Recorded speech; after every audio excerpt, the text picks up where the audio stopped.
الحمد لله وكفى، والصلاة والسلام على عباده الذين اصطفى.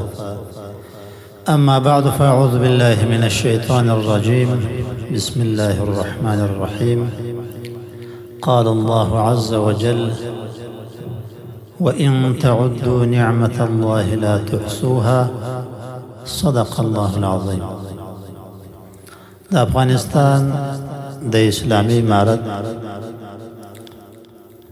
مشرانو، درنو مسؤولینو او راغلو ملمنو او د دې غونډې او مجلس د ټولو ګډونوالو په اجازه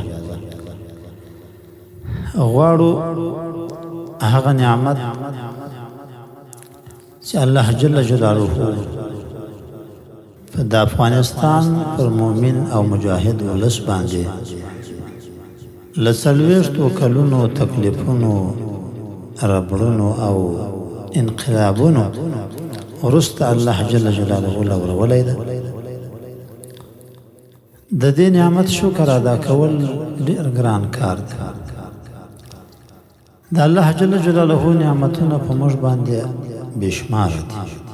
الله جل جلاله فرمایي: که چیرې تاسو وغواړئ چې د الله جل جلاله نعمتونه شمار کړئ، نو دا ستاسو د وس خبره نه ده. نو د الله تعالی نعمتونه خو بېشماره دي. الله جل جلاله فرمایي: که چیرې تاسو وغواړئ چې د الله جل جلاله نعمتونه شمار کړئ، نو دا ستاسو د وس خبره نه ده. نو د الله تعالی نعمتونه خو بېشماره دي، خو ازادي د الله تعالی په نعمتونو کې داسې یو نعمت ده چې د دنیا ټول نعمتونه چې له سړي سره وي، خو چې ازادي نه وي، نو سړی به د یو نعمت په خوند هم نه پوهېږي. که سړی ډېر دولت او ډېره شتمني لري، که سړی ډېر سړي لري، که سړی ډېر بچي لري، که سړی د ډېر نامه او د ډېر عزت او د جلالت خاوند وي، خو چې ازادي ځینې واخیسته سي، بیا په دې نورو شیانو هېڅ خوند هم نشي اخیستلی. لہذا د ازادي د الله جل جلاله داسې یو ستر نعمت ده چې د افغانستان ټول خلک 40 کاله نه بلکې 100 کاله الله تعالی ته په سجده پراته وي. د الله تعالی د دغه نعمت ذره مایسه شکر هم نشي ادا کولی.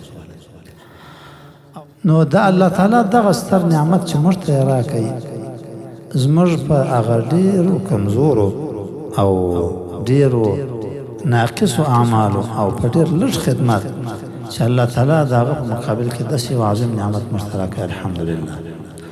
الله جل جلاله دې موږ ته د دغه نعمت د ساتلو او د دې د ستایلو او په آینده کې د داسې یو نظام د جوړولو او د هغه نظام په غېږ کې د خدمت کولو توفیق راکړي چې هم الله تعالی راضي وي او هم د الله تعالی پیغمبر راضي وي او هم د افغانستان مؤمن او مجاهد ولس ته دغسې موږ یو کار کړی لکه څنګه چې مو ویلي وو. نو الله تعالی دې موږ ته د توفیق، ټولو ملګرو ته د افغانستان اسلامي امارت ټول له مشره تر کشره ټول ته د توفیق ورکړي چې په پوره اخلاص او په ښه متانت او په ډېر قوي عزم او هوډ باندې د نظام ته خدمت وکړو. د الله تعالی دغه ستر نعمت الله تعالی دې نه کړي چې بیا مو له لاسه ولاړ نشي. وآخر دعوانا ان الحمد لله رب العالمين.